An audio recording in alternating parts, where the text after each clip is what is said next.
Hello there and welcome into the latest edition of the SAU Softball Coaches Show. I'm Daniel Gallegos, joined alongside head softball coach Corey Line. And Coach, we're talking just before yet another rather lengthy road trip that your team's about to go on. But before we talk about that and getting started into conference play, let's go ahead and talk about last weekend. You guys went over to Midwestern State, took a part of their invitational there. We were able to play 4 games against some pretty decent competition, come out of it 1-3. So obviously probably not what you wanted to get out of that, but really I think just from seeing it, it almost seemed like it was just a little bit of some freshman mistakes. You have, quite a young team, and it showed a little bit there in the first couple of games. But then that last game, you guys flipped the switch and really performed well. What do you think was that difference?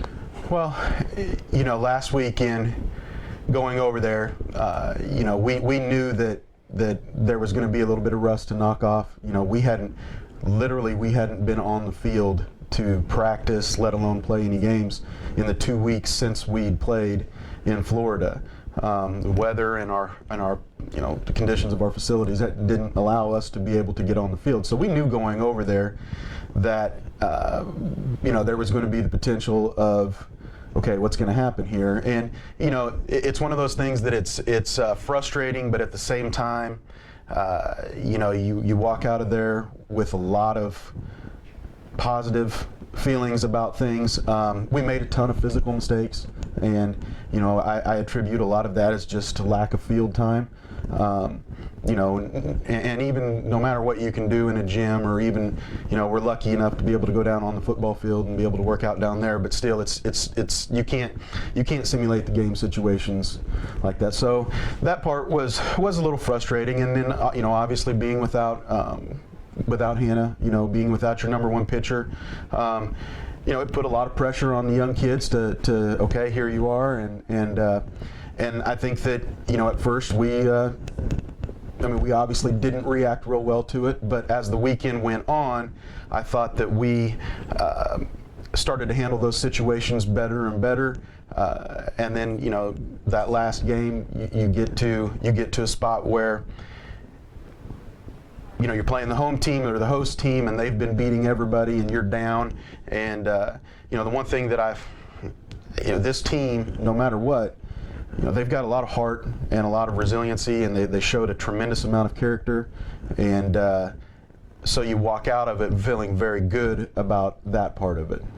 Looking ahead, coming into conference play, you guys are going to take a very lengthy trip up to Alva, Oklahoma to take on Northwestern Oklahoma State. It's the beginning of conference play, so more or less, the real season begins now in terms of positioning yourself for the conference tournament and everything of that nature. Was there any added emphasis going into this week of practice, knowing that you've got conference play coming up? Well, yeah, you kind of split the season up into 3 parts, as far as you've got your preseason, and then you get into conference play, and then postseason. And so we kind of look at it as, all right, we're 0-0 as far as conference play goes, and when our focus this week has been all about trying to be 1-0 after the first game tomorrow, and we'll go from there. And the girls responded great to having a full week of practice and being able to get out on the field, and we were able to work on a lot of the situational things that we haven't been able to work on.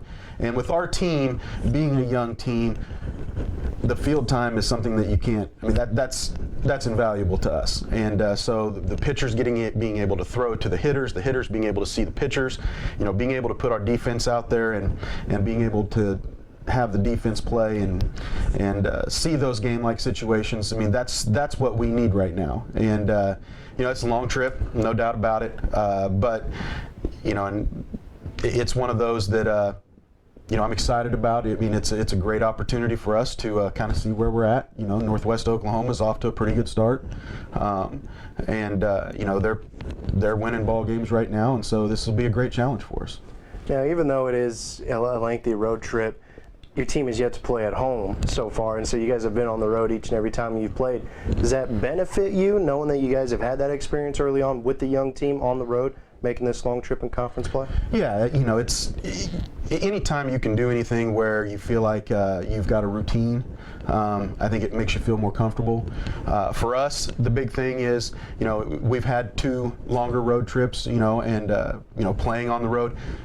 one of the things that I've been super excited about is the way that we've traveled as far as our fan base is going. I mean, we've had great fan support at both down in Florida and at Wichita Falls, and so you know, obviously this trip is a little bit further, but I think at the end of the day, you know, what we're going to tell our kids and what we're going to preach to our kids is, you know, the pitching distance is still 43 feet, the bases are still 60 feet, you know, so whether we're at home or we're on the road, it really doesn't matter. You know, it's an opportunity for us to get out and play softball and you know, be a part of something that we love to do.